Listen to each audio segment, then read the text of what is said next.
Because, of course, they have to save the life of one of the biggest athletes on earth. They wouldn't pay attention to her when she said, pain, pain, clot, clot. It's coming, it's coming. Unbelievable, unbelievable. So, thank you for the work that you're doing. And you've got to come back on the show and talk about that.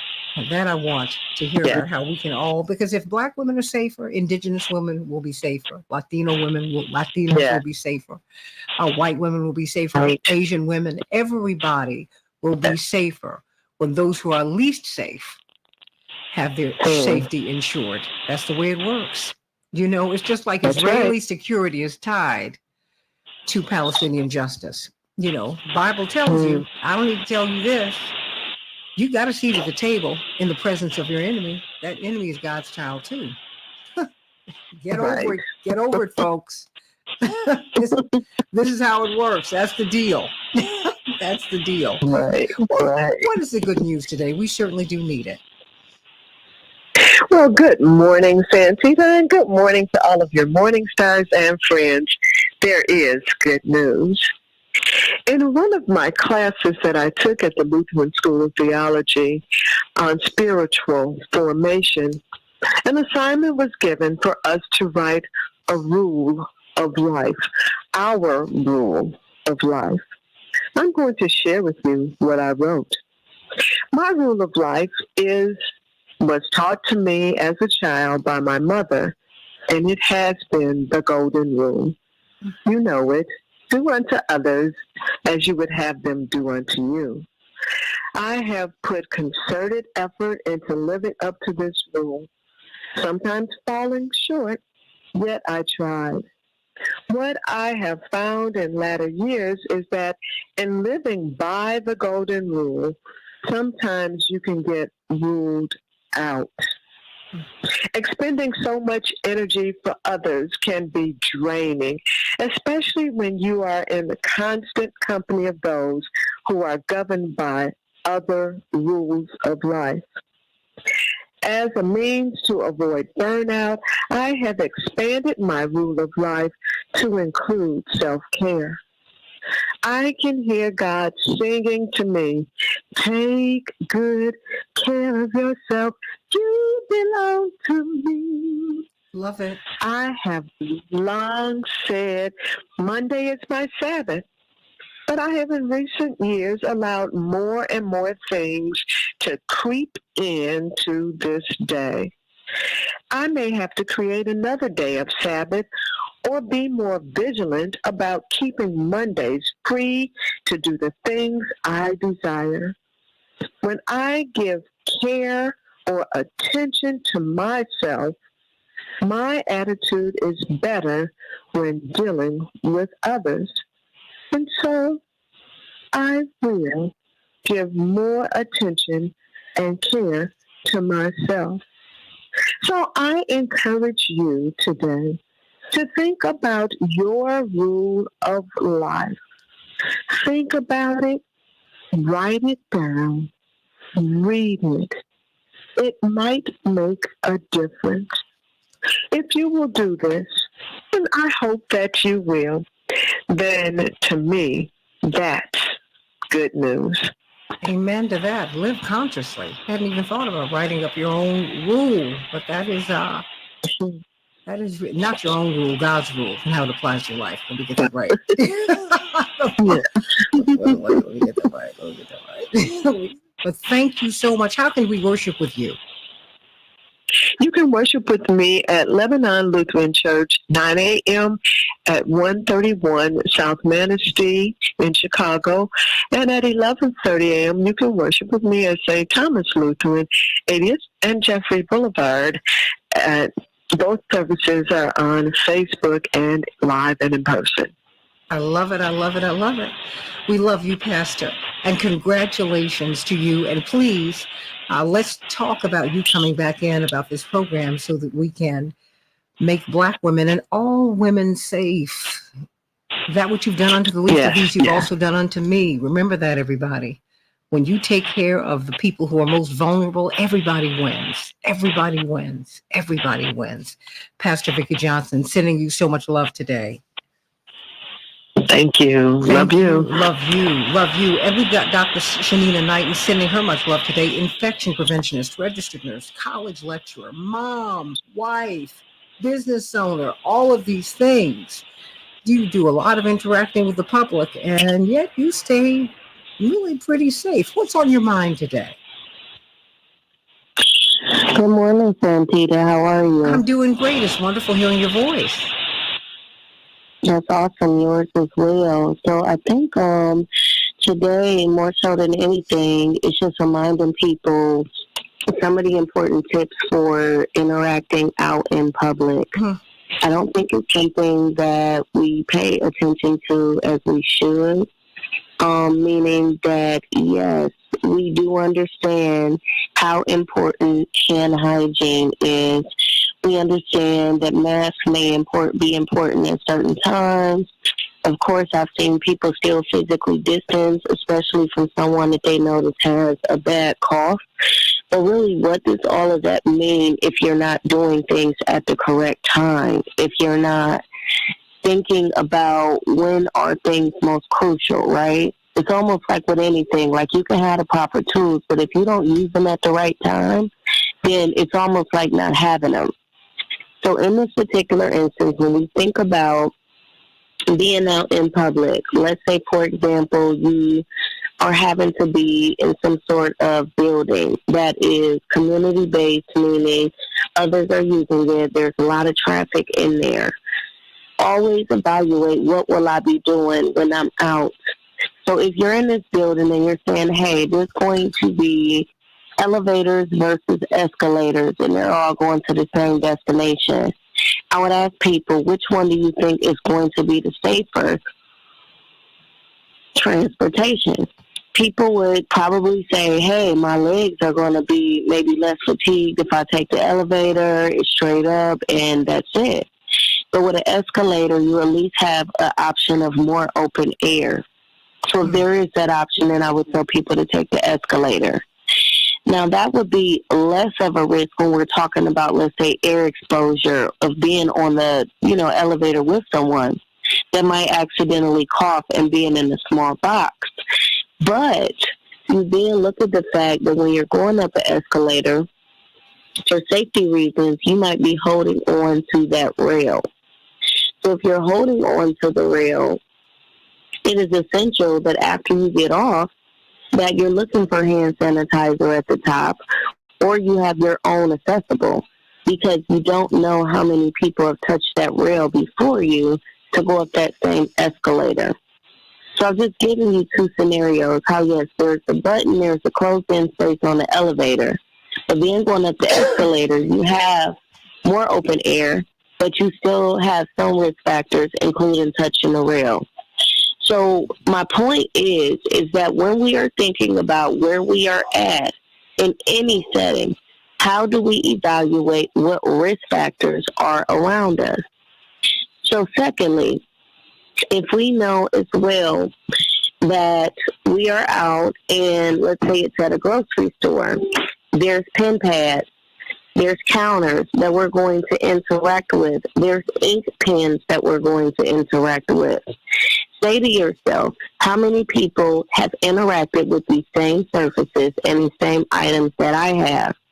If I know that I have to use them, how do I ensure that I'm cleaning my hands shortly after using them, knowing that there may not be any resources around and that you can no longer make the assumption that people are wiping things down?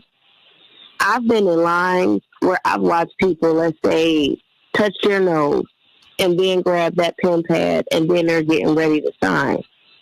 It's an unawareness of what it is that we're doing sometimes when we are interacting with these surfaces. You may observe a healthcare worker that's coughing, not a healthcare worker, a regular store worker that's directly coughing into their hands, but they got gloves on and they're now getting ready to take your card or handle your items. It's just awareness. So I'm not giving people a step-by-step today, Santita, about what it is they need to do to stay safe, as much as I am giving a lesson about mindfulness.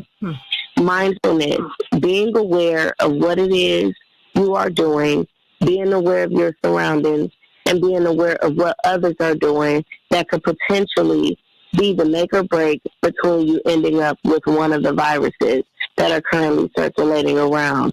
Yes, we have a cocktail of flu, respiratory syncytial virus, COVID, common colds. We have stomach viruses going around.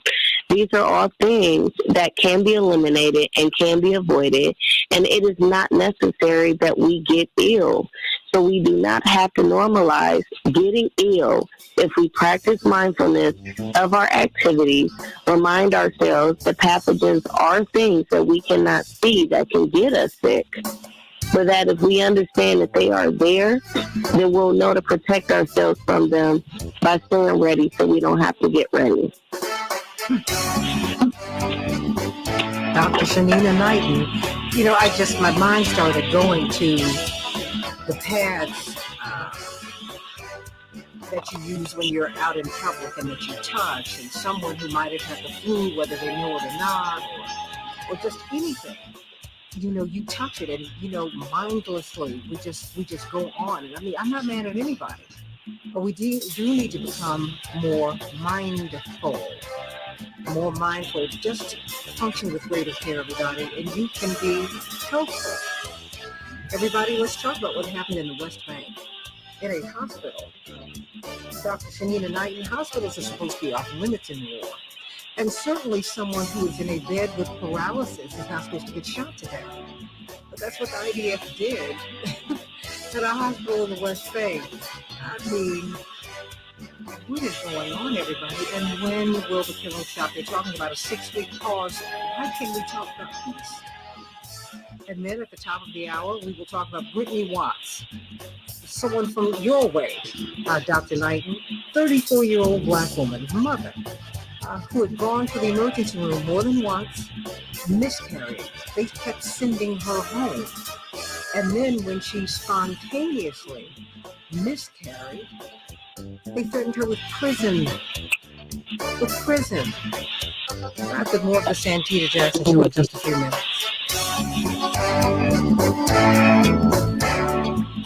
Whew, Dr. Knighton, this is a lot. Yeah, it is. I ain't gonna lie, it's actually disgusting. I be having to act where we live at sometimes. Jeez. Oh, gosh. You're right. You're absolutely right. Absolutely right. Oh, boy. But I'm glad to hear your voice today. Yes, likewise. Give me one moment. This up.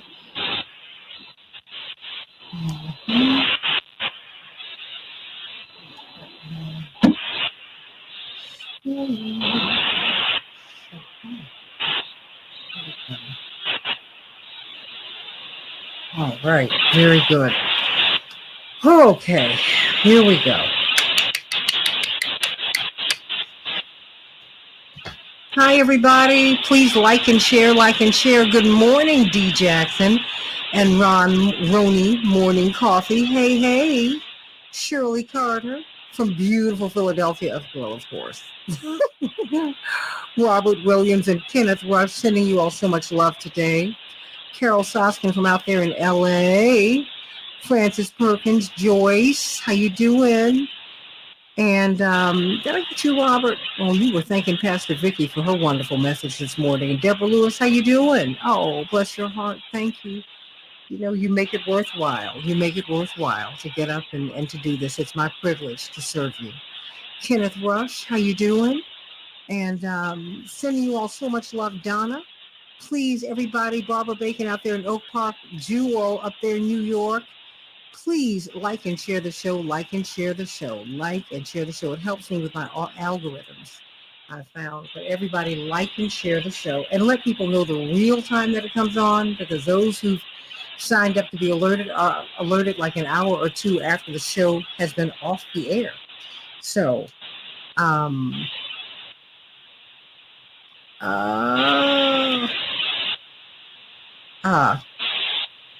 on.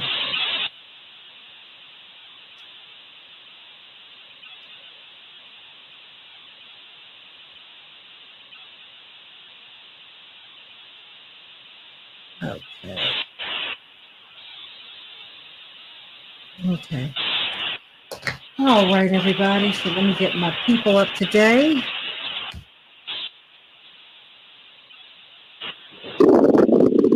Okay, Hello, who Ms. do we Jackson. have on? Yes. Hi, we have Ari Bloomkatz and Keith Zielinski. I'm still working on getting Pastor Yuri. Okay, fantastic. We have just over a minute. Ari and Keith, how you doing? Doing great. How are you? It's great hearing your voice. How's the baby?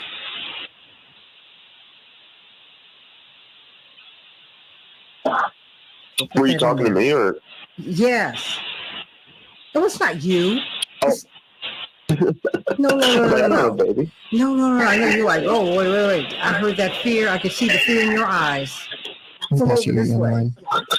Oh my gosh, I'm sorry. No, I'm thinking about somebody else. Oh, a friend of mine just became a father at the tender age of 45 this weekend. Oh my gosh. I said, boy, you need some 30 Bengay for seconds. those knees. That's okay. Oh my gosh, but he's thrilled. And he too is Keith. So everybody stand by. And let's talk about this case. Boy, this is disturbing. But war is never pleasant, you guys. War is the worst. War is awful. I don't care who does it. Let's first of all, let us make that clear. Please stand by. Okay, stand by. If this is particularly heinous. Stand by. We can change the world, change the world, change the world. We can change the world, we can change the world, change the world. This is the Santita Jackson Show. War and hate to a place of love, it's not too late. Gotta save the children, we can't wait. Let's change the world. I am free. Hey everybody, welcome back to the Santita Jackson Show, WCPT 820, the nation's largest progressive talk radio station on AM 950 radio, the voice of progressive Minnesota. It is a joy to be with you today on Wednesday, January 31st, 2024, as we talk about Whitney Watts at the top of the hour. Young mother, miscarrying. She'd been sent home from the emergency room more than once. And then when she spontaneously miscarried, she was going to be imprisoned for not caring for a corpse. What do you think about that, everybody? What do you think about this? And she's African American, and this happens to African American women more than anyone, but it's happening to women everywhere. We just saw a white mother in Texas having to deal with something similar, although it's just awful. It's awful. But right now, let's talk about something else that's awful. They're calling it rule of law, Western style. Israeli assassination squad kills 3 in the Jenin hospital in the West Bank. A team of Israeli forces, they were disguised as civilians, even as a new parent and medical staff. They raided this hospital in the West Bank on Tuesday, and they assassinated 3 Palestinians, one 18-year-old who had been in the hospital paralyzed since October. They said he was Hamas.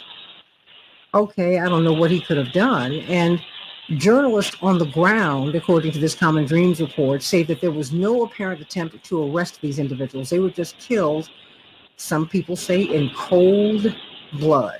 So what do you think about that? What happened here? How does this work? This is something that the International Red Cross says is out of bounds. You're not supposed to go into a hospital and kill patients. You're not supposed to go into a hospital and kill people. Even in warfare, hospitals are supposed to be out of bounds. But somehow or another, this did not happen here. They came in dressed up as civilians and started killing people. Who does that? Ari Bloomkatz, executive editor of In These Times. Keith Zielinski, activist with If Not Now. You got to help me with this because I don't quite understand, Ari, what happened here. Did I miss something?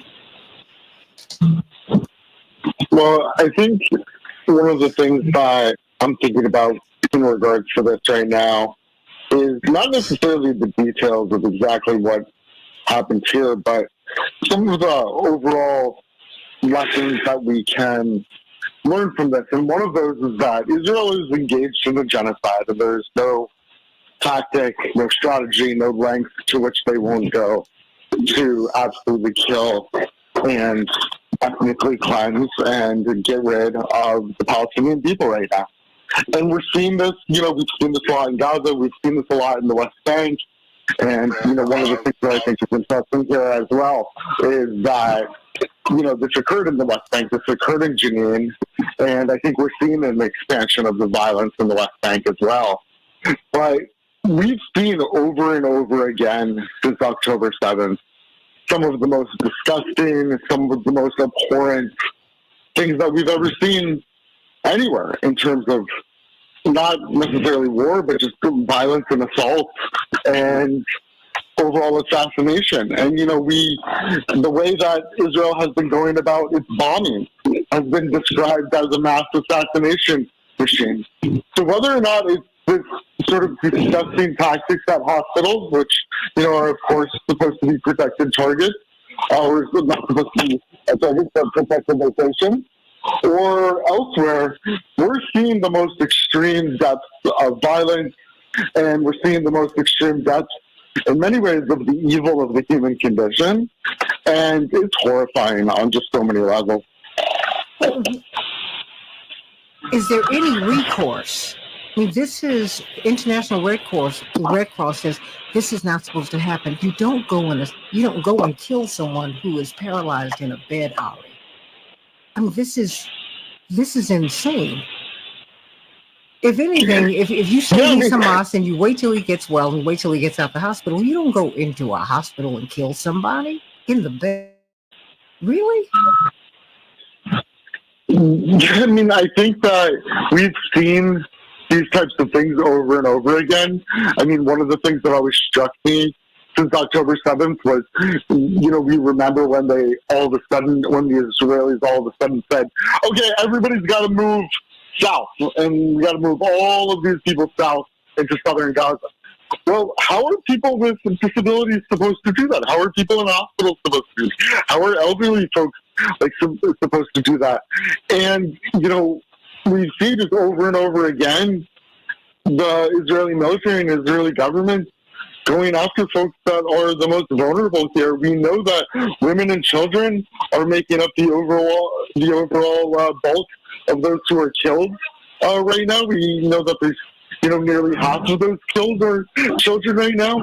We're talking about the Israeli military killing the most vulnerable, killing the sort of in many ways easiest to kill.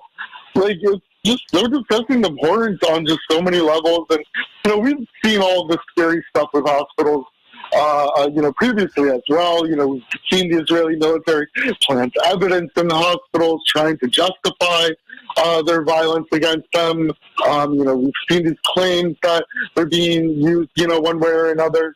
And it's just so horrifying. It's really horrifying to think about. And, Santita, the other day when we had all the mothers on the show, one of the things that, Heather Galloway talked about in her article was all of these babies in the NICUs who, were deeply affected by this and many of whom died because of this. And it's just absolutely horrifying. And, there's one other dimension here that I think is especially nefarious.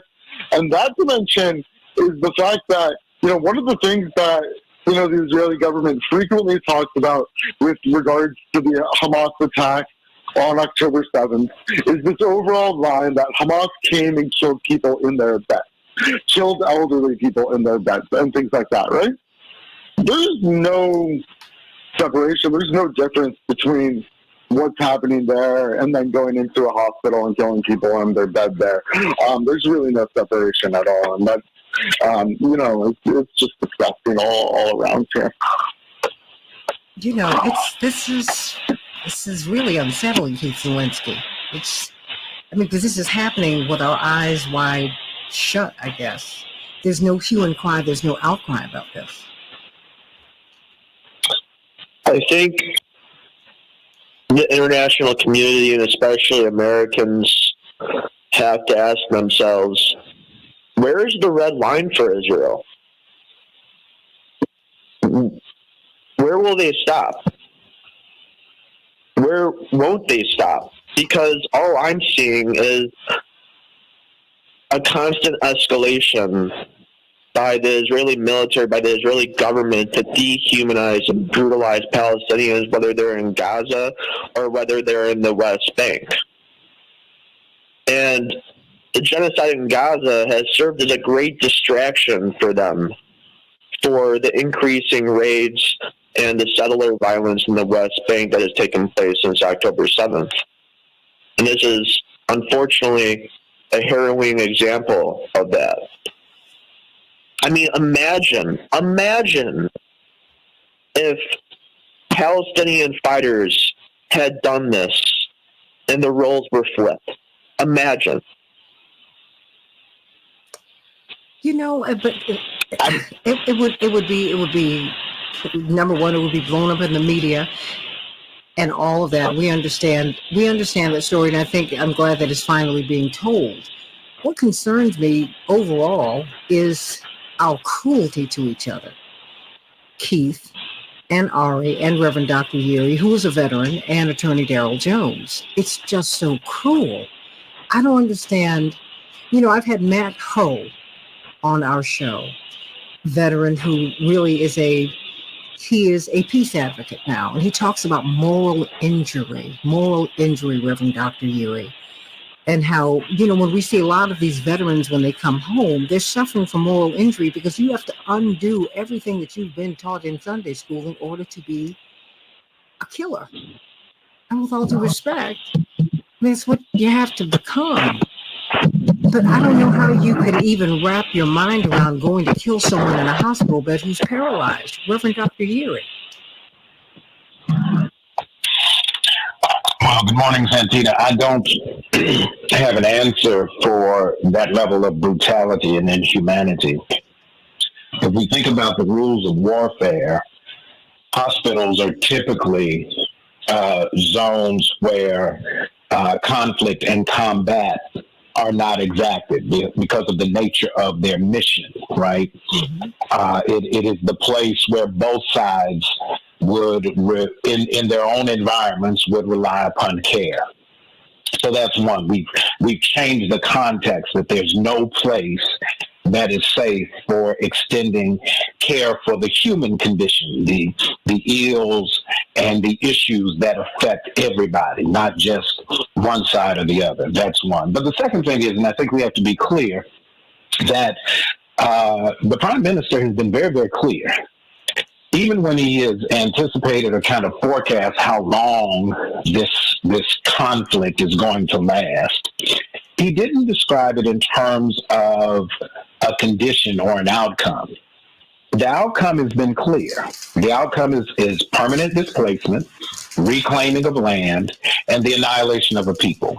And so if that's the mindset going in, we need not be shocked nor surprised that we start to see these kinds of incidents with this kind of tongue-in-cheek justification that says, oh, by the way, these work. Now, I will suggest to you that if they had identified these folks as these persons as Hamas, typically we see it every day in the United States, that persons who are believed to have committed a crime, who find themselves in the hospital, they actually have officers in the room guarding them until they receive their care and then can go through the process system. I'm not saying that's necessarily the right way, but there is a way other than slaughtering somebody in the hospital, because what you then do is you impose fear, and yes, the word is terror, on folks who would otherwise seek care, avoiding care because they're afraid that some other harm might come to them simply because they're in the wrong place at the wrong time.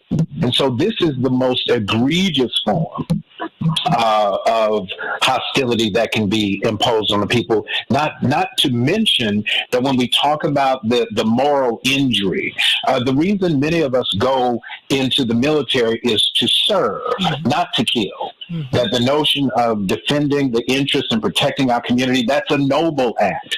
When we find ourselves in these unjust conflicts where we have these arbitrary reasons for taking another life, now it begins to wreak havoc on our psyche, on our spirit, and it makes it very difficult for us to return to this place called normalcy, because the tragedy of this extreme form of injustice has been imposed upon us and perpetrated on others. And so we've got to look at the far reaches. We have to be outraged about the incident, but we have to be very cautious about how far it will reach, because once you get to this point, it's almost like a tipping point. How low, how far will we go for the purposes of serving the needs of trying to literally eliminate a people for an unjust reason? But it goes to, Keith, your point about really not imposing limits on people, not saying, hey, you've gone too far. I mean, and this, even though people don't say it out loud, this is such a bad look for Israel. And for the people of Israel who don't deserve this, because many of them, they don't even want Netanyahu in there. Now, do they have their problems with Palestinians? Absolutely. Do they need to work on that? Absolutely. But this is so cruel and so vile and so underreported. Keith, this is very dangerous, and particularly in the United States. Oh, of course.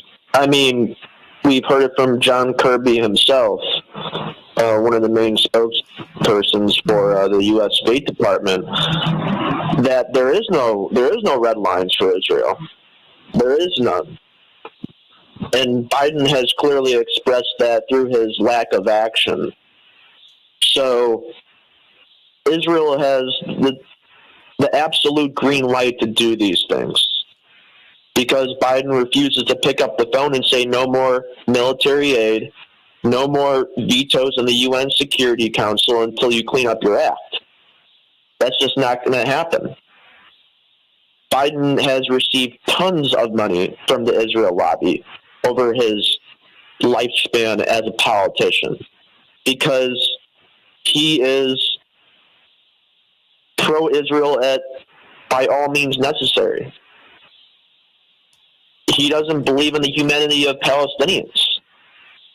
We saw a Palestinian in his own government resign over this. So, I mean, unfortunately, like many, I'm just not surprised by what happened here. Ari, it's just, maybe I'm shocked but not surprised. But this, to me, this is a red line, Ari. This is a red line. You don't walk into hospitals doing this. And you know, all they're doing is amping up the ire of the Palestinian people and people who sympathize with them. And there are people who sympathize with them. I'd say much, if not most of the world is on their side. This is awful. And it's awful, particularly for how we practice warfare. And I don't believe in that anyway. But the fact that this is allowed, that warfare is conditional, I mean, Ari, this is out of bounds. You don't walk into a hospital and kill people for patients. you don't do that.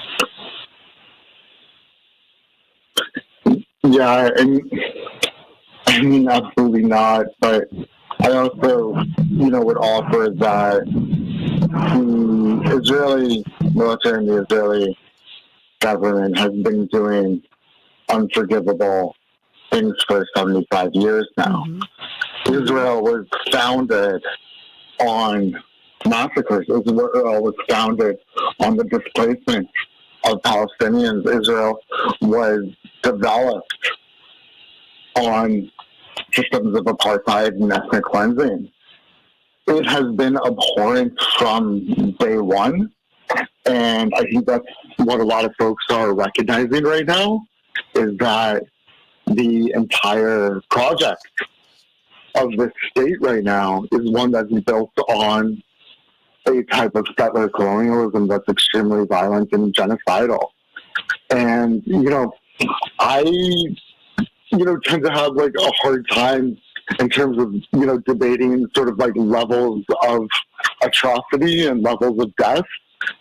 One of the things that we talk about in Jewish communities is this teaching from Pirkei Avot, which is that to kill one life is to take an entire world. And, this is something that we believe deeply. And it's horrifying to think about the taking of so many lives here over and over again and how many worlds we've killed. And I think that, there's some other dimensions here too. And one of the things that I've also been thinking about a lot in regards to this is, before October 7th, there were some really profound and powerful nonviolent movements by Palestinians in, the aim of Palestinian liberation, in the aim of ending the occupation, in the name of ending the apartheid. And one of those was the Great March of the Return. And what we saw during the Great March of the Return was the Israeli military using snipers to pretty much shoot off the legs of Palestinians who were, peacefully protesting, to, shoot and assassinate Palestinians who were doing this. And one of the most disgusting things from this as well is, there's all these videos that came out with Israeli citizens, basically setting up chairs and sort of like almost like watching a movie situation where they would watch the Israeli military shoot off and injure and, maim all of these Palestinians who were being nonviolent. And it's just abhorrent all over the place. We've seen the use of white phosphorus here. We've seen, the Israeli military admit to knowing that there are hundreds and hundreds of civilians where they are dropping these, 1-ton bombs over and over again. We've seen now, I think, double about the amount of bombs that, in terms of power and tonnage that were dropped on, Hiroshima. I mean, we're talking about just the depths of evil on top of evil on top of evil.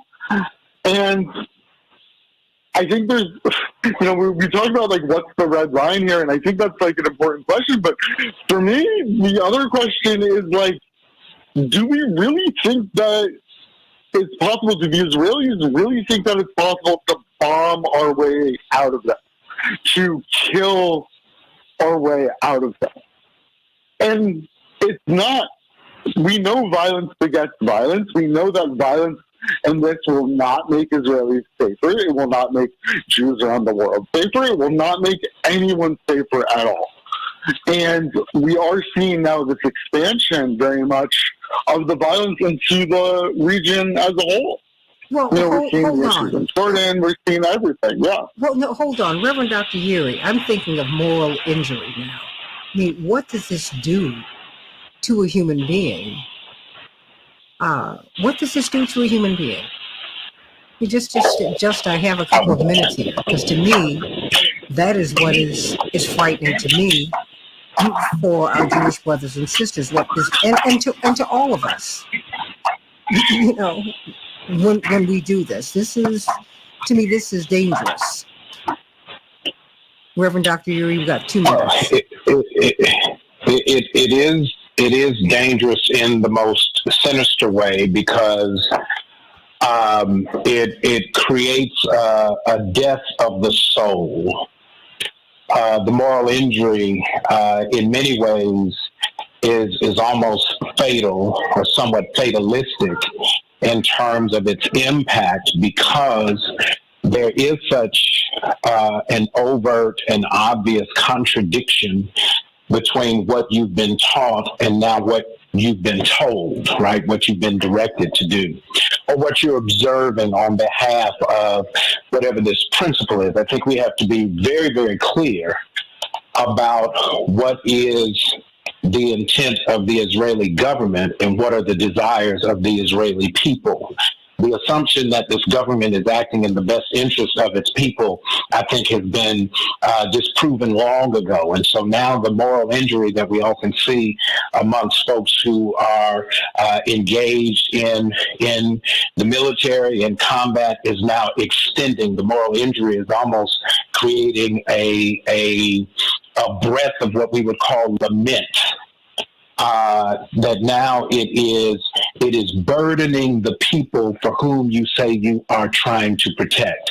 And so every time this gets played out again and again and again, not only does it have an effect on the soldier, it has an effect on the people the soldiers are trying to serve, trying to represent, trying to model. The whole point, when we talk about, if you go back and read The Art of War, the highest principle is having the weapons of warfare but never having to use them. That's the art of war. The art of war is not annihilating your enemy. And so we've not yet mastered that. And this is kind of the sinister, cynical nature of what this conflict has become, because we've used an incident to justify a sense of devastation that we've not seen. And the world is being forced, particularly the United States, is being forced to be complicit. And this is where the moral injury is for the nation. We don't have to go along, and we should not go along. This is the moment where, to avoid the moral injury, we have to be morally clear and morally intentional so that we don't find ourselves in the same predicament. We're all there, everybody.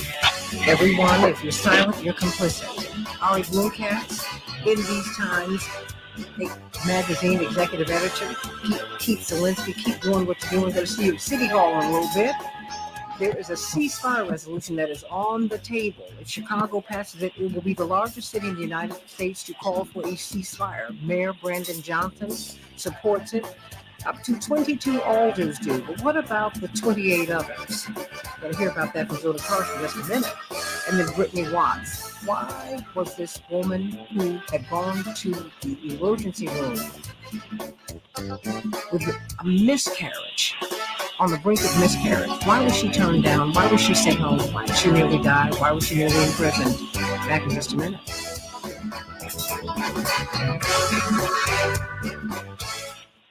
Oh, you guys, this is too much.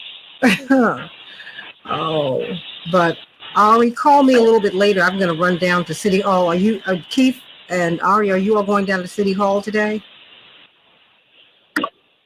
I'm not, but we have people that are. Okay.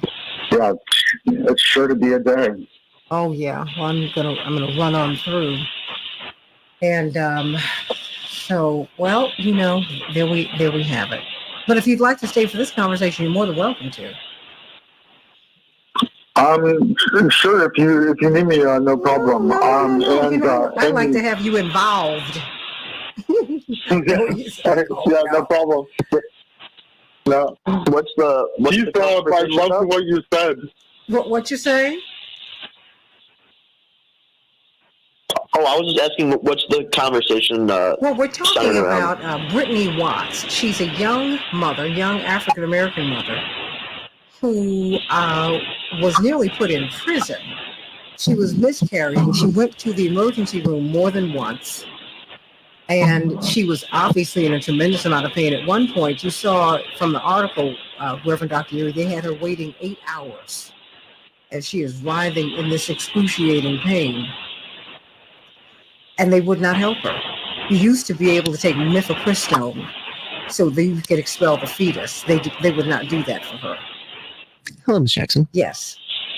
Hi, we have on Attorney Hoffler, Attorney Jones, Attorney Mathis, and Jonah Karsh. Okay, fantastic. Okay, well, it's terrible, and we're gonna lay it out for you, and then you all can comment on it. Attorney C.K. Hoffler, I just sent you something, but we're adding to it two of our one of our great reporters, executive editor of These Times Magazine, Ari Bloomcats, and Keith Zelinsky from If Not Now. I just think this is a conversation everybody needs to be in. Hello, Attorney Jones and Attorney Mathis. Good morning to you and your guest. Wonderful, wonderful, wonderful hearing your voices. Great, great, great. So we're going to get right to it. And there are a lot of you to comment, so I promise you I will be brief so we can get right to it. We're going to have Jonah Karsh on because we have the ceasefire resolution that's on the table. I can hear something in the background, and I know you all can hear something from me. I'm going to get my blockers in this today. But, okay, just know that we can hear everything that goes on in the background and it gets amplified. Okay. So we'll be talking about Brittany Watts, and thank you for presenting the story to me, C.K. Hoffler. But I'm glad that everybody's here. Let me send you, C.K., please check your text. Oh, well, no, if you just look above, Keith Zielinski and Ari Bloomkatz were in the previous segment. Okay. As we talked about. So they're going to weigh in. Okay. Perfect. Everybody needs to weigh in on this. This is crazy. We just talked about crazy. Now we're going to talk about some more crazy. Thank you. Thank you, CK. What I needed was some more crazy today. Shit. Okay, but how's everyone today? Did you finish? I'm sorry, Ari? I was just asking how the move's going. Any better? Ari, I think I'm going to have to borrow your hands. Oh. Anytime. Oh, don't promise, because I promise you. I just, and I think, I need it. And in fact, I'm gonna put some things in storage. I'm gonna go on and do that. But now that I'm in here, I'm glad that I'm staying in my new place, because now I can see, okay, the new shelving I need to build, and I'm gonna have some bookcases built and all of that. But it's been a great process, CK and Janice in particular. I think everybody to move, because I can see that I have been holding on to things that I need to release. Yeah. Clothes or whatever. Whatever it has been. And now, Janice and CK, my mother's like, well, maybe I need to let go of some of these things. I'm like, well, okay. Perhaps you should. Back in 2 minutes. Every bedroom is now a closet, but I'm not going to get in that. I'm going to tell you what I'm going to do. I'm getting rid of some of this stuff myself. And open the door for some other things. There is a sense of freedom that comes after the purge. Oh, absolutely. And I can absolutely, just even getting into the space where I want to purge has been an absolute gift.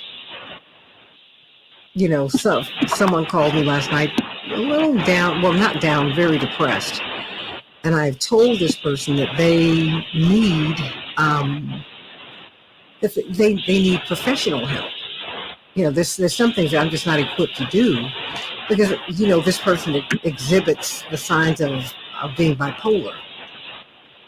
And boy, she was upset. I said, "Bless your heart, honey." I said, I can't do it.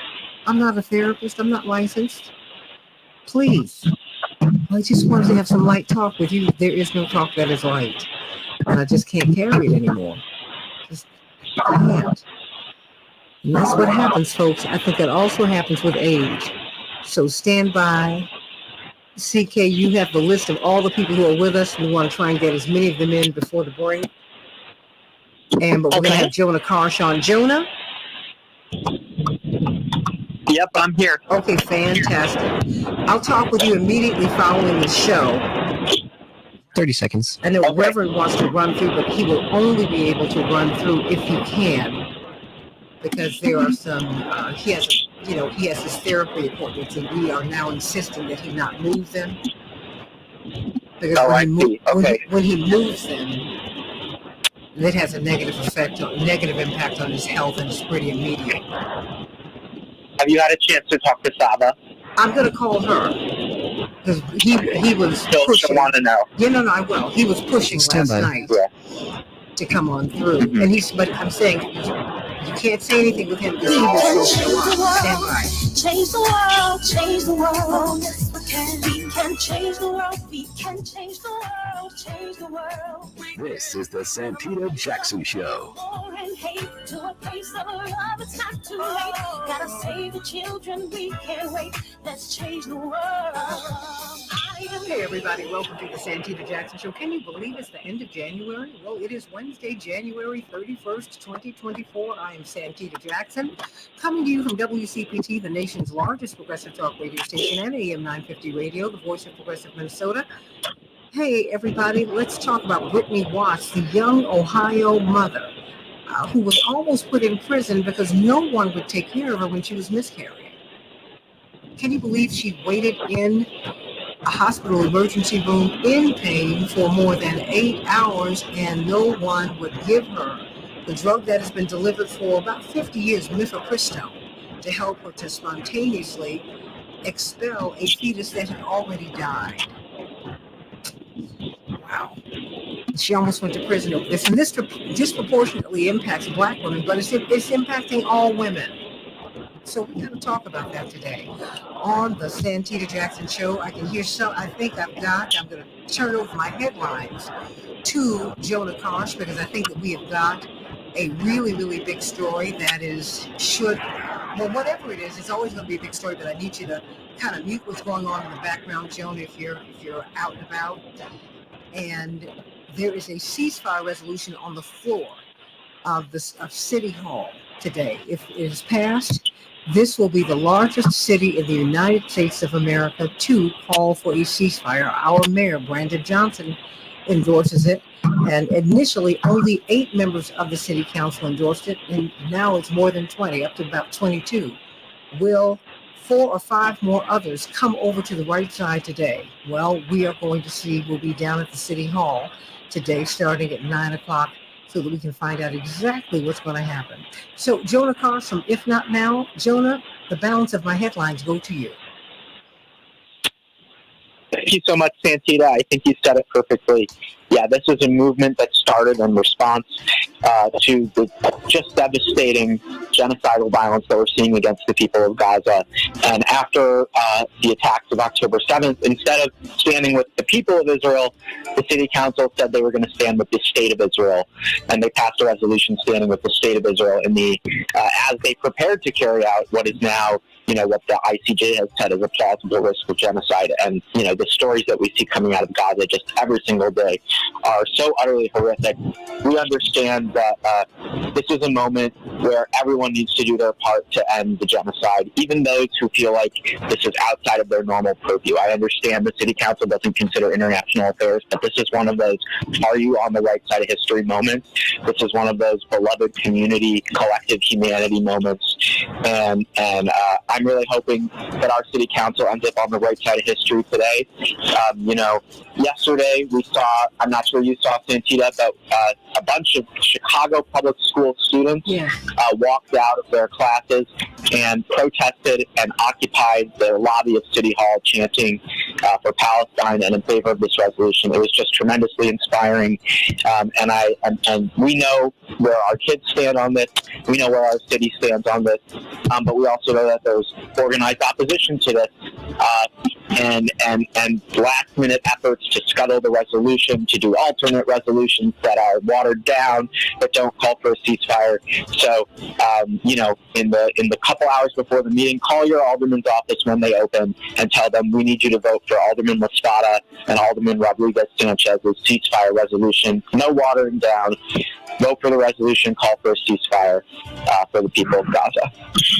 All right, and we're meeting at City Hall today at 9 o'clock. Get there, get there, get there. Everybody needs to get on the right side of history. That having been said, the vote needs to reflect where Chicago and our alders are. I don't think you can lose today by finding out exactly where people are. Sending you so much love today and can't wait to be with you in just a few hours. So everybody, I want you to call us at 773-763-9278. Do you think it's important for Chicago to take this stand?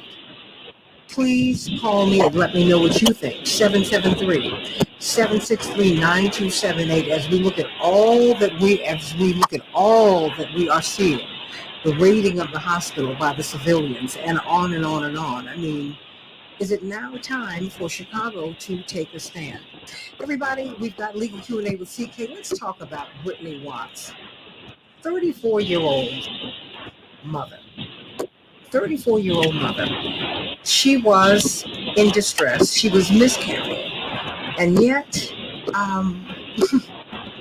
she couldn't get any care because of the overturning of Roe v. Wade. We used to use something called mifepristone that would help you to complete the process of terminating a pregnancy, particularly if the pregnancy could not really come to pass because the child died in utero, because the child poses a threat to the mother, and on and on and on and on it goes. But something happened here, and we need to talk about that because she went to the hospital more than once, CK. And when you just read through her case, it is absolutely stunning that she waited more than 8 hours in an emergency room at one point. I'm sure in unspeakable pain, and no one would help her. They could not help her. I mean, and a nurse called the police after she miscarried. How does that happen? I mean, and it happens most frequently to Black mothers. And it turns out she ended up having a miscarriage anyway. Even though she could have had sepsis, it could have killed her. It's like no one cared, CK. Talk to me. Give us a synopsis of this case. Well, Santita, you have hit the most important points in this case. This is I want us to look at this case through the prism of before the reversal of Roe versus Wade. During childbirth or leading up to childbirth, Black women disproportionately were at risk as their cries of pain were not taken seriously. I say this not based on just pulling it out of the air. There are statistical analyses have been concluded that have said that Black women's cries of pain, particularly in childbirth, are either unnoticed or not taken seriously. And I have indeed litigated cases where this has been exactly the issue. So that's where we have to start. Then you put on top of that the reversal of Roe versus Wade and the reality and the fact that many states have passed anti-abortion laws. So that's the legal framework within which we've got to look at this case involving Ms. Watts. She's in Ohio, which is one of those states that has anti-abortion laws. She starts hemorrhaging, she starts bleeding, so she goes to her doctor. And her doctor says, oh, no, you got to go to the emergency room, you've got to go, because she's sufficiently advancing her pregnancy. And I'm paraphrasing, just so that we can get to the timeline quickly. She goes to the hospital, and it's St. Joseph's Warren Hospital, at 8:28 a.m. local time. For about 8 hours, she does not receive any significant treatment. They do know there's been an abruption and premature rupture of the membrane. So her doctor, I wanted to mention, prior to going to the emergency room, told her that her fetus was no longer viable. Okay, so she understands that her baby is no longer viable. Well, wait a minute, so hold now on. The question if is, I could add that she's also a medical receptionist, so she functions in the space, right? She functions in the space. She understands this. And, by the time if you have basic prenatal care, you understand when something is wrong. And she had prenatal care. She knew something was wrong. So now she knows that her child is no longer viable.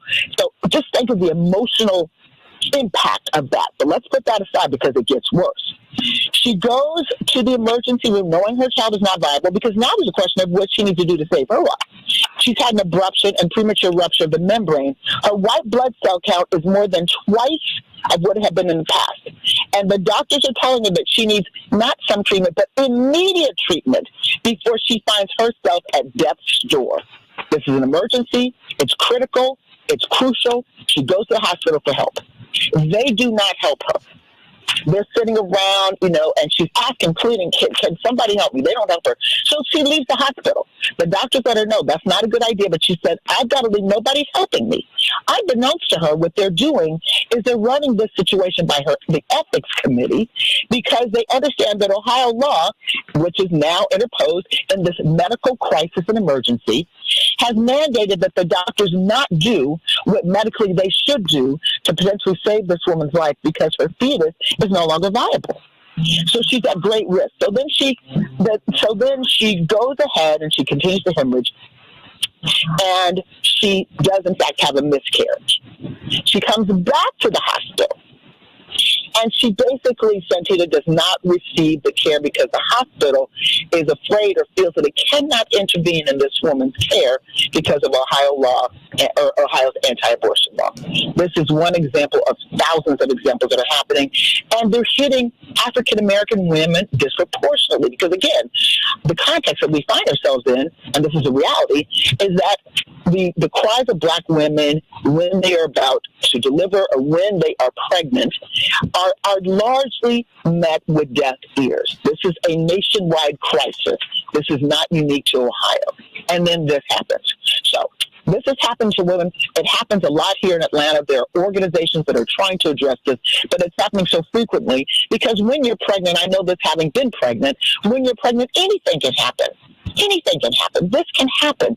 That might necessitate a medical intervention that would be akin to an abortion, a DNC. They call it a lot of different things, but that's what happens. So why are we talking about this? Because this is a crisis. This is not something that we need to keep our eye on. This is a crisis. This is the result of the reversal of Roe versus Wade. There are legal issues associated with it, but the U.S. Supreme Court has said it's up to the states to determine what they're going to do in terms of these abortion laws, and many of them have passed these draconian laws that are disproportionately impacting African-American women, but really all women, and putting them at risk. And many women are dying as a result of these laws. And this is going unnoticed. It's being documented slowly because there aren't enough organizations to cover this. And if you are a woman who doesn't have the resources to get on a plane, or maybe medically you can't get on a plane, you can't travel to another jurisdiction to get the type of medical intervention that you need, you're going to be stuck, and you may have to carry a fetus that is not viable, meaning your baby is dead inside your body. And that's what happened to her. That's what happened to her. So I'd like to hear, we've got an incredible panel, but we've got the incomparable Janice Mathis, who is part of our panel, lawyer extraordinaire, civil rights leader extraordinaire, human rights leader extraordinary, and has proven her weight in this country and in this world, that she's always on the issue. So I'd love to hear from Janice Mathis and see what she's sensing about this and where she sits in Washington, D.C. Well, good morning, Santita, and good morning, CK. I'm smiling at the nice words because it sounds as if you're describing yourself and not me. But I wondered, as I read the article, how did the police know to go to her home after she had the miscarriage? And then I kept reading. The people who were supposed to be giving her care turned into criminal investigators and called the police. Absolutely. Rather than giving her care, they called the police and sent them to her home rather than giving her the treatment that she needed. And then there's this whole discussion about whether the pregnancy was unintended or unwanted. Unintended or unwanted, she's a human being and deserves treatment. This whole victim shaming, victim blaming mentality that the right wing is espousing is extremely troubling.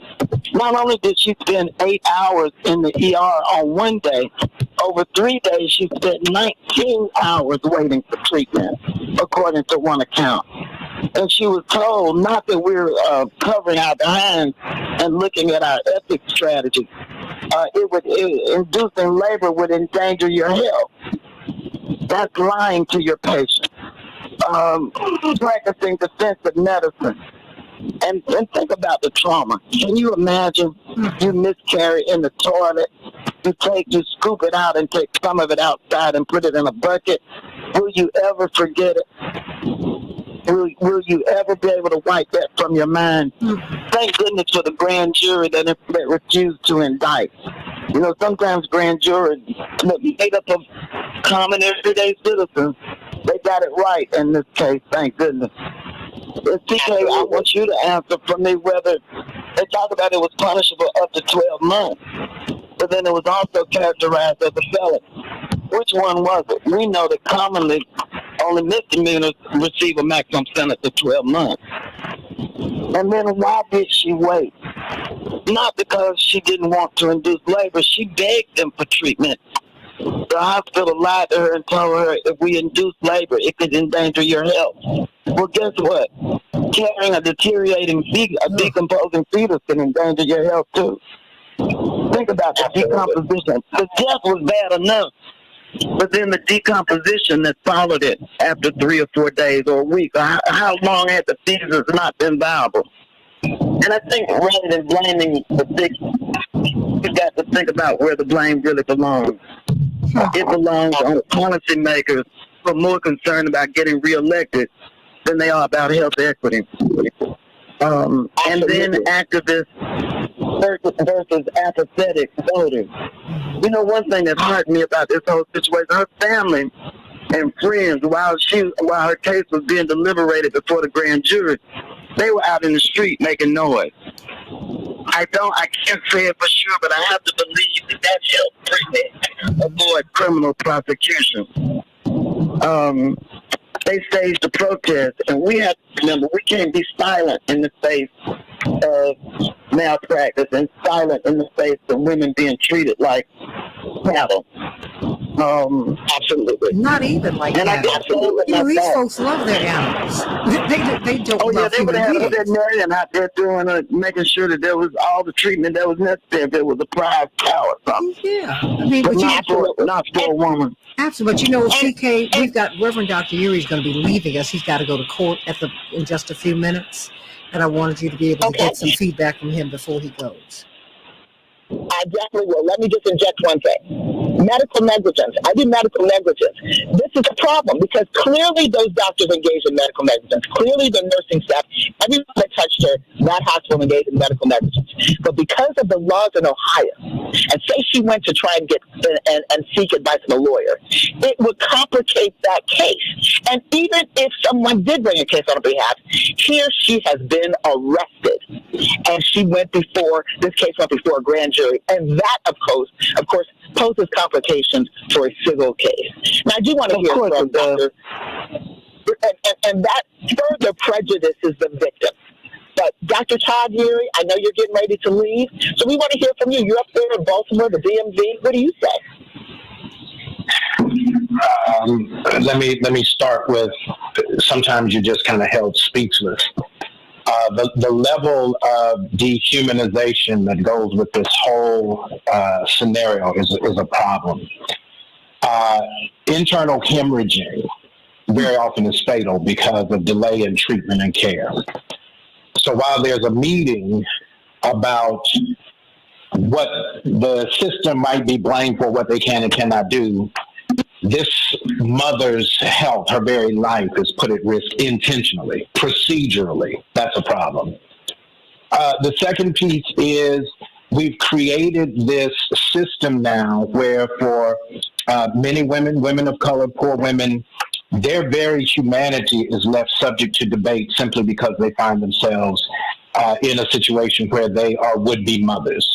That somehow or other someone can sue, someone not even connected to your situation could be able to have standing in court to hold you accountable, to hold you criminally responsible for something that you cannot control, which is biology, is problematic. What we have done, not just with the overturning of Roe, but the simultaneous passing of laws in the wake of the overturning of Roe that are so draconian that the one thing that you come away with in many of these states is that women are no longer people. They are clearly property, and they're property of the state. The state gets to decide what they can do with their bodies, when they can do with their bodies, how they can do with their bodies. And when they're not sure, they'll just hold a meeting and allow their lives to hang in the balance. It is the most inhumane form policy indifference that I have seen. And in many instances, I believe it is the most extreme violation of international human rights because it is denying the dignity of a woman to have her own agency and how she cares for herself and her personal health. And so this should be a really a call to arms, not just for women, but for the people who love women, that we, our sisters, our brothers, our fathers, our sons, we have to be in this fight too. This cannot be left as a matter of what do women feel about, and this whole issue about just naming it as abortion. This was not just about abortion. It was about her maternal health, about her overall health, and the dignity of her person that was being held in the balance while folks had a church meeting. That's a whole problem on its best day, and we must do better. CK, Attorney Janice Mathis, Art Woodcats, Attorney Daryl Jones, Keith Zielinski, everybody should weigh in here. This is not a black, white, brown, yellow, or red issue. It's not male, female, trans. It's a human issue. How do we treat each other? It seems that's been the theme today. Do you walk into a hospital and kill a patient because you're looking for someone who is your enemy combatant? Is that what we do? No, that's not the way this is supposed to go. Is someone supposed to writhe in pain for 8 hours? You know her health is at not her health, her life is at risk, and you do nothing? You have a meeting on policy?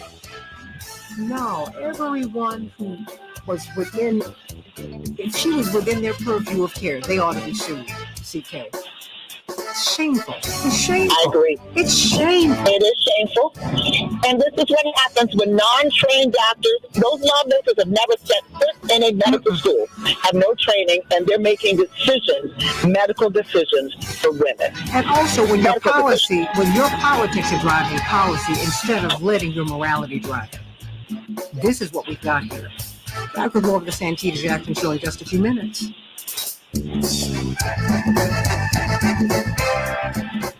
Ugh, awful. All right, Ari and Keith, now you have the bright lines of what happened, and so we've got Daryl, and we still have Janice Mathis, but we're excited that everybody's going to weigh in because this is a big deal. Big deal. It is. And we're up on YouTube, everybody, and Facebook, so you all can talk. Is anyone in a car? I'm in a car, Santita. Okay, I'm in a car. No, if you can roll up the window, because I think that'll help us. No, the windows are rolled up. Everything. It's not that. It's just probably Okay. Okay. Well, that's better. Okay, but keep on talking, CK. Okay, well, what I was saying was the thing that I think is tragic. We know that President Biden and Vice President Harris are talking about these issues on their campaign trail because this is actually a big political issue. But as you notice in my introductory remarks, I didn't say anything about politics because this should not be about politics. This is about women's health, women's reproductive rights, and a woman's right to pick what happens to her body. And it should not be about politics. It should not be something that Democrats and Republicans fight over, but that's where we are. That's how we got here, and that's the tragedy. I'm glad that the president and vice president are objecting and protesting against this, but what I'm saying is this should not be a political issue. This is a human rights issue. Of course. This is an but you know what? It goes beyond partisanship, CK, because, people are a mixed bag when it comes to reproductive rights, right? Because I know some Democrats who, no matter what, you should carry the baby to term. I mean, I just know different people who have a lot of different feelings about this. But when someone presents themselves in a hospital and you are near death, I mean, first of all, you're writhing in agony. And then you know that their condition and you know they're near death and you do nothing and you send them home, CK, Ari, Keith, Daryl, Janice. They sent her home. I can't even imagine. They sent her home. What did they expect to happen? I'm glad that Dr. Yuri raised the issue of it being a men's issue. It's an issue that affects people. Women shouldn't have to bear the brunt of this alone. They don't get pregnant alone. And they shouldn't have to bear the consequences alone either. So for men who are thinking about what their political options are, there's a clear, bright line among politicians. It may not be clear among the people, but it's clear among politicians what side they line up on. And it just makes me think of our Black women ancestors who had to endure. I mean, gynecology, American gynecology was built literally on our bodies without anesthesia. You know, we've had no rights. No rights. You had to have this baby by this slave master and on and on and on and on. You got raped by the people in town. It did not matter. And we see it's a disease. While it impacts Black women first, I get pneumonia, but white women get the cold. And if you don't treat it, you're going to get pneumonia too. So that's why I'm glad that Ari and Keith are still here, and Daryl. You all need to speak to this too. We're not going to reach. I mean, look, I know you have opinions about this, and we want to hear them. So CK, I'm going to toss it off to you when we get back on the other side. And did you see the text I sent you? I'll look at it right now. Look at it right now. Yes. Okay. So that'll be a good guide. I stand by, everybody.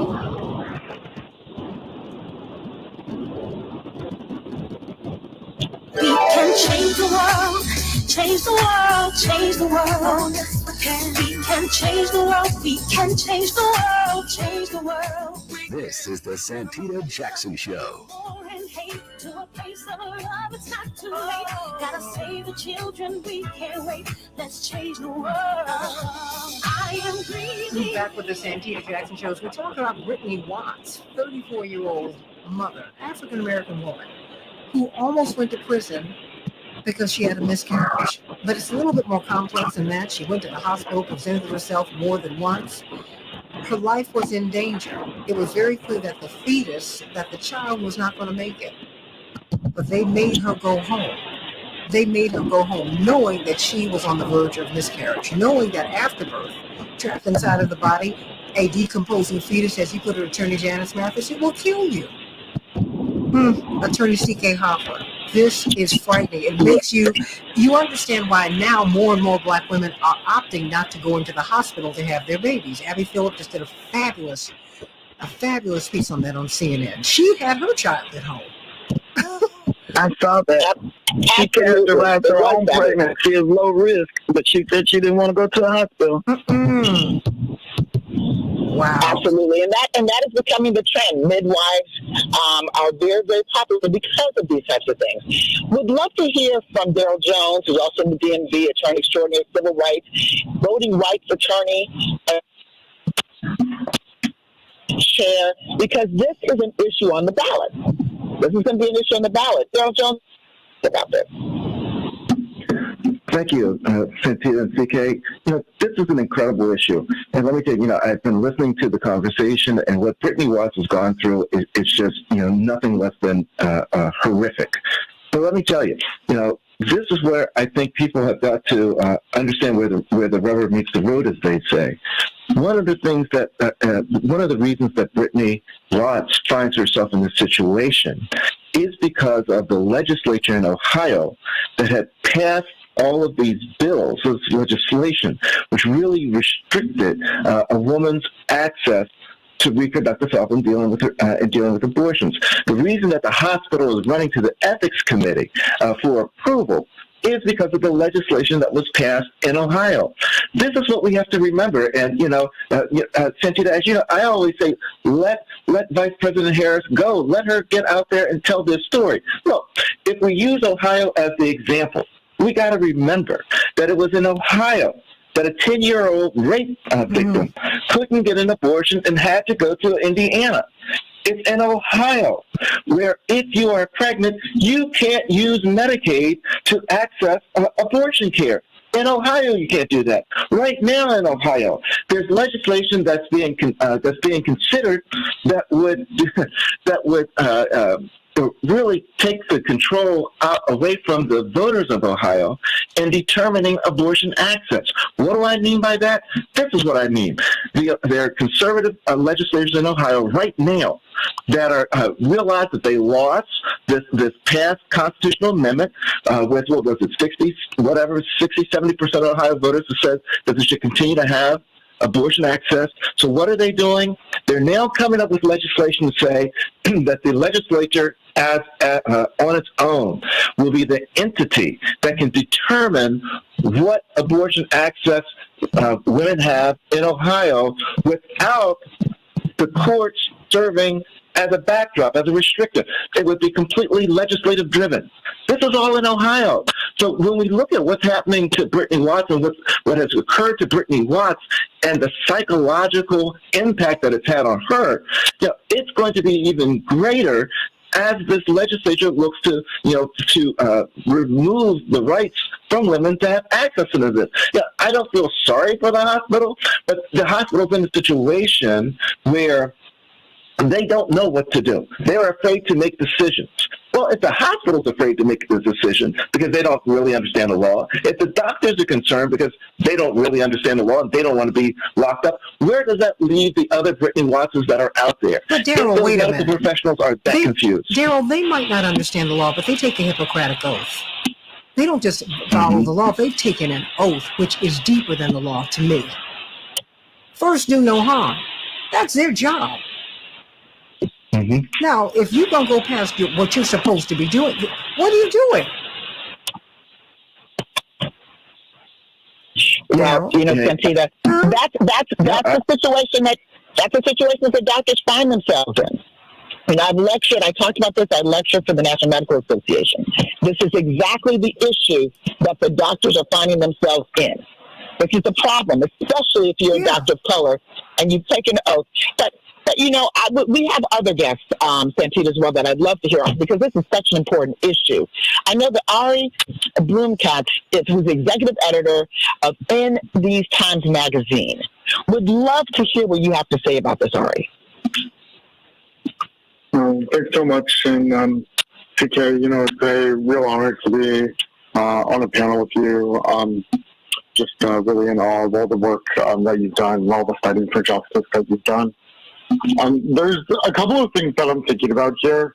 One of them is, I'm thinking about this a bit in context of how in the United States we think about women and children in general and devaluing the lives of women and children in general. And I think, one of the things to consider here is what's happening to the mortality rates of women and children, and particularly Black women, as well. And we've seen, some really scary numbers about the increases in mortality rates for Black women, but particularly maternal mortality for Black women as well.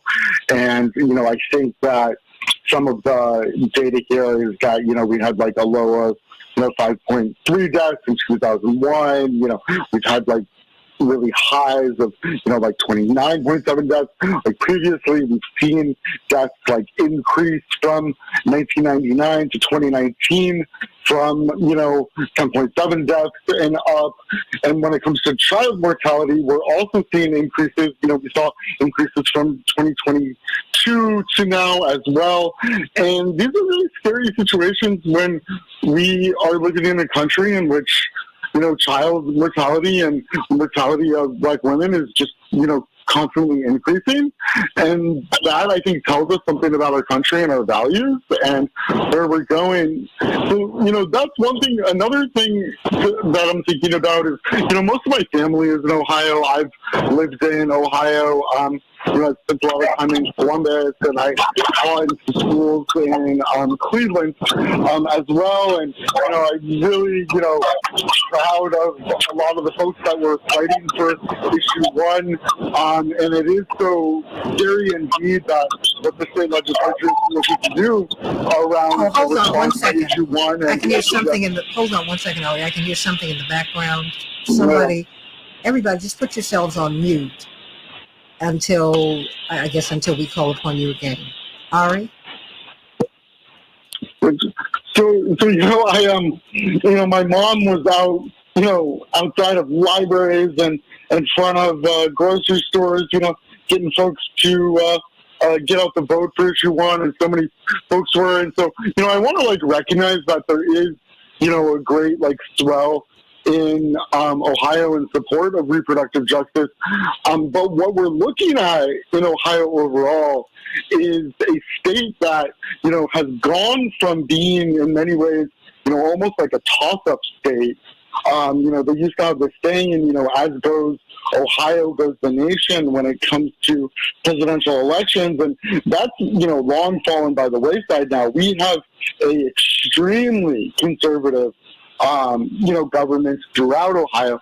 Sherrod Brown is the only state elected official, in terms of the congressional delegation, who's a Democrat, and Sherrod is now facing, really tough election, and I think the polls are really, really close around that.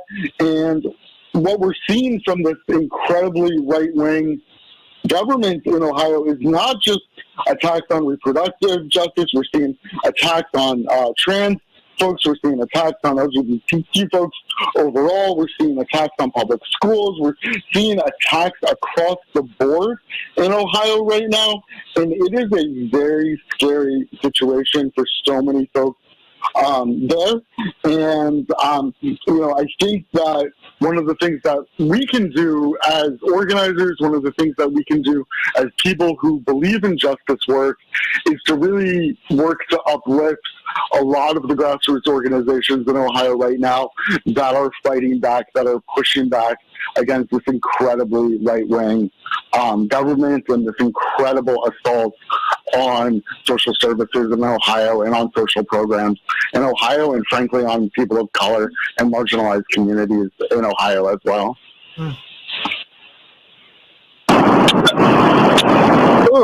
If I could just add one little thing, if you don't mind. What you're seeing in Ohio isn't just Ohio. What you're seeing occur with reproductive freedom is something that's really growing in other states, because we know that in Mississippi and Missouri, they're now trying to follow Ohio's lead and trying to stop voters from being able to weigh in on abortion access at the ballot, on having ballot initiatives. So it's not just Ohio. This is a conservative trend that you're seeing hit states across the nation. CK, we've got Keith Zielinski. Yes, and I'd love to hear from Keith Zielinski. I mean, Keith, you're an activist. You are in this space like we all are on some level. So what do you say about this? Yeah, first of all, I just want to express my sympathies with this woman and her situation. Is absolutely terrible that this can happen in 2024 in the United States of America, where we just take these kinds of things for granted. And lo and behold, we obviously can't do that, because these injustices are facing people, marginalized communities, especially people of color, every single day. And, the fight for justice is we still have a long, long road ahead. So, yeah, I'm just in awe. I can't believe that this is even happening in our day and time. So, I don't really have a whole lot to express beyond that than just I'm horrified. I'm absolutely horrified. Well, also, Keith, how old are you, if I may ask? I'm 29. See, CK and Attorney Janice Mathis and Ari to a lesser extent, but those of us of a certain age, Attorney Darrell Jones, this was what we thought was settled law, right, CK? We thought this fight was... Absolutely. Okay, all right. So I'm not misreading that piece. Okay. You are not misreading the fact that the U.S. Supreme Court reversed itself. Roe versus Wade was the law of the land. So you're not misreading that. We did think it was settled law. We did understand this. No matter what side you fall on in terms of abortion, women's reproductive rights and a woman's ability to make a decision, that for her own body, that was settled law. The fact that my grandmother had greater rights than I have is very disturbing. Very disturbing, especially for young women coming out. And young men on college campuses. My sons had to school me on this and let me know that it wasn't just something that applied to women. It applies to young men. I didn't want to have a discussion with them about what they're doing, but on college campuses, people, of course, are having sex. And even if they're having protected sex, a woman can get pregnant. Mm-hmm. And then what are these children facing? It's devastating. It's devastating.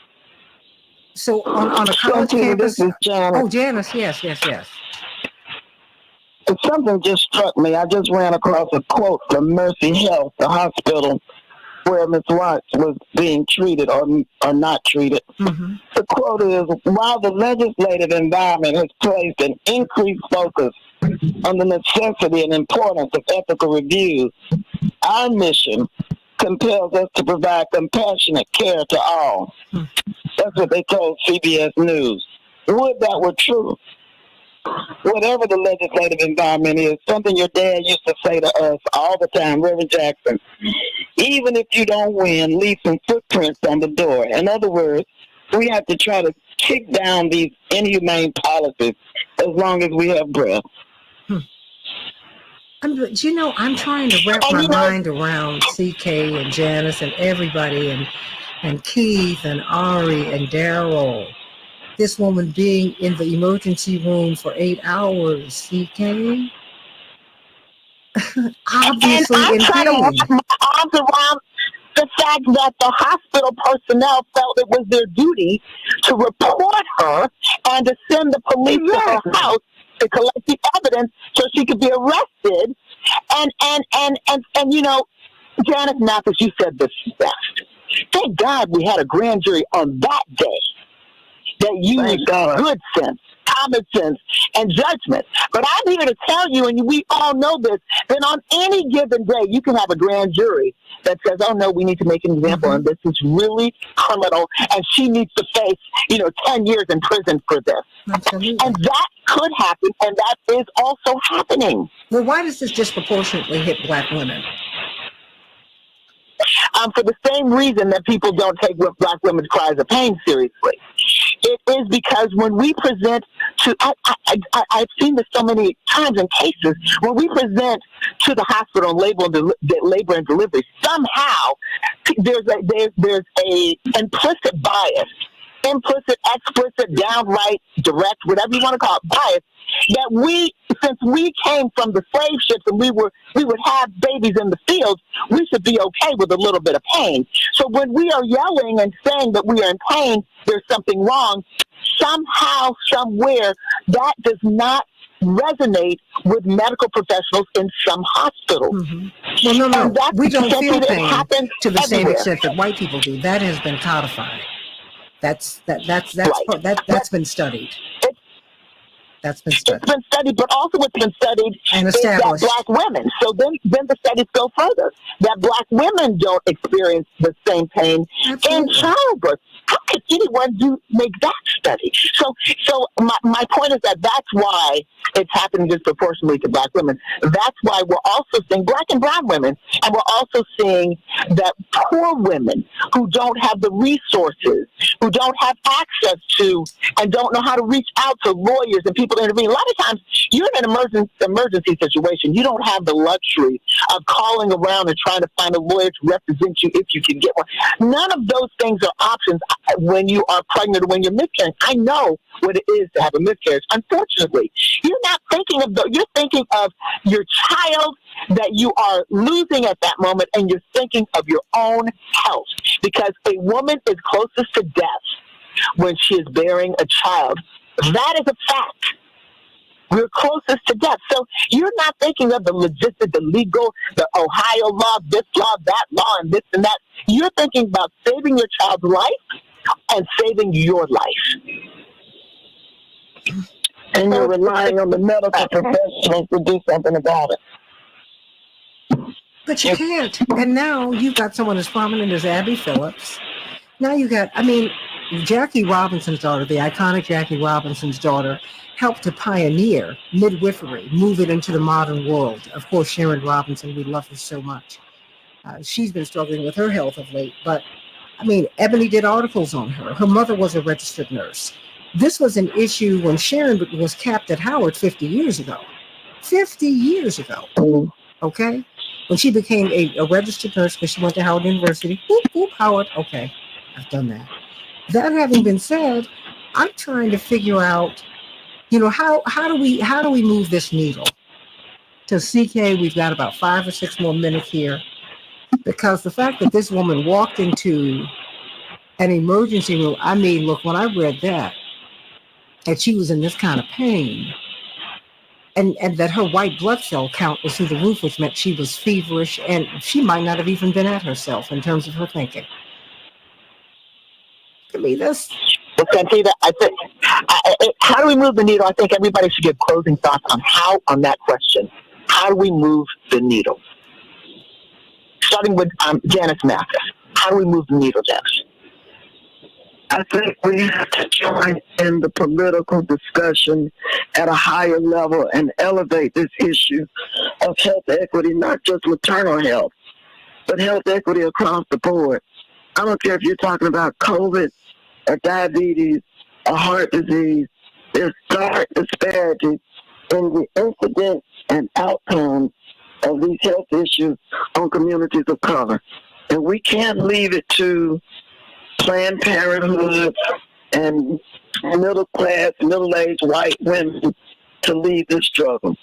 NCNW, the National Council of Negro Women, issued a very pointed statement after a very direct meeting of our board of directors in favor of reproductive freedom.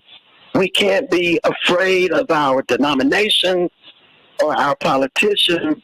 We have to speak out for women's health and encourage the men who love us and believe in us to join us in this struggle. Absolutely. Ari, I'm going to ask you the same question. How do we move the needle? Well, I want to plus one that a lot, and I do think that there's an overall, much larger question about healthcare in the United States and how it's being, valued in any way. And one of the things that we're seeing, increasingly right now that just is so wild to me is, we're seeing situations in which hospitals are now suing patients. Particularly around, any debt that patients might have. And, organizations like Debt Collective right now are working really hard on issues of medical debt, which so many Americans are wrestling with and dealing with. Medical debt is something that, I've dealt with as well. And there's just so many incredible barriers to reasonable care. And, as, was just mentioned as well, this is, of course, falling hardest on people of color. It's, of course, falling hardest on marginalized communities. It's falling hardest on people with disabilities as well. And I think that, Addie Barkin, died not too long ago. And I think that it's really important, folks get a chance to read Addie's testimonies in front of Congress about healthcare and Medicare for all. They're extremely powerful, and I think they speak to the direction that we all need to go in, and a lot of the organizing that we need to go in around healthcare in this country, and what's absolutely needed. And and then there's the other dimension, of course, that we need to deeply end medical apartheid, which has just been so baked, into the country since its founding that, other panelists have mentioned here as well. Oh, we've got Livonia. Wait a minute. We have got Livonia Perryman from Detroit. We love Livonia. Livonia, we got about 90 seconds. Livonia, you should have called in earlier. You should have been part of the panel. One of the leading lights, indeed, one of my mentors in media, and one of the veterans of the 84 and 88 campaigns, part of a key member of Reverend's media team. The last 90 seconds belong to you, Livonia. I just want to share with her. Thank you so very much for always speaking the truth and speaking power from pain. I just want to let folks know, even you ask how do we change this dynamic? I would like to say, why don't we look at connecting our churches and our schools and putting the information out there? There's a ready-made audience of women. 80% of the people who attend church right now in our churches are women. And that message needs to be driven down that we have your back and you can do something about what is happening. It is not just about the actual pregnancy. I'm looking at a statistic that says African Americans 2 times more sudden death syndrome among African American women and babies. 2 times more than white women. Our babies die even after we bring them home because of the disparity in health care. We can do something about it. We must do something about it. And like you said, Janice, it is bigger than just one issue. It's about health care for the family. CK, the last 30 seconds are yours. Well, I think we got to go back to what Reverend Jackson taught all of us. When we see this type of injustice, we have to really lean on the grassroots effort. Joining organizations, but we don't just need to join organizations. We need to uplift, contribute, and be active members of organizations that are pushing for healthcare justice and social justice. This is an issue that is severely impacting our communities, just like other issues, but it's going unnoticed. So we have to fight this fight. This is a fight worth fighting. Absolutely. And it doesn't matter if you're a Democrat or a Republican. It's a fight worth fighting. This isn't partisan. This is about people. Let that go. You had Robert Strauss, who's chairman of the Republican and Democratic Party back in the 70s. People don't pay attention to parties. People pay attention to policy and issues. Stay right there. Stay right there and let us save a life. Lift people in our lives and our prosperity and health above all of it. And move toward God, everybody. That's what we need to be aligning ourselves with. I love you. Can't wait to be with you on the Santita Jackson Show. Stay with me for just a couple minutes. Here on the Santita Jackson Show YouTube channel and Santita Jackson and Friends. Gonna close everything out right here. I love you, everybody. Thank you, Henry, for a great show. Love ya.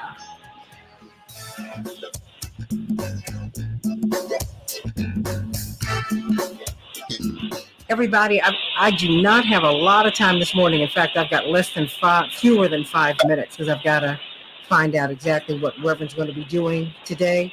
So, CK, you want to close everything out? Right. I think that we should. Yeah, I'd love to hear some brief closing remarks from Daryl and from Keith, and then we can close everything out. I think this has been an excellent conversation, Santita, that we should continue and take it to the next level. Mm-hmm. People want to know, how can they help? So how can they help? What organizations they need to join? Connecting people so that there can be a pattern, a movement to help change this trajectory and this dynamic. So, Daryl? Yeah, I think there are 2 quick things that immediately come to mind, and both of them obviously involve voting. We've got to be certain that we have elected officials at the state level that are going to work to protect our community's interests. And again, whether it's Ohio, Mississippi, Missouri, or wherever it is, we've got to be certain that we're putting people in positions that will listen to what the community's desires and needs are. And that, I think, is one of the really key piece to getting this done, Ohio being the example. And secondly, we also have to look at the federal level. We know that if we have federal legislation regarding access to abortion, we wouldn't be having this discussion at all. It would all be, across the board equally in every state. So I think those are the 2 things we need to look at, as being certain that we get this issue handled at the ballot box, because that's the very roots of the resolution, I think, to the problem. Absolutely. And Keith, do you have closing thoughts?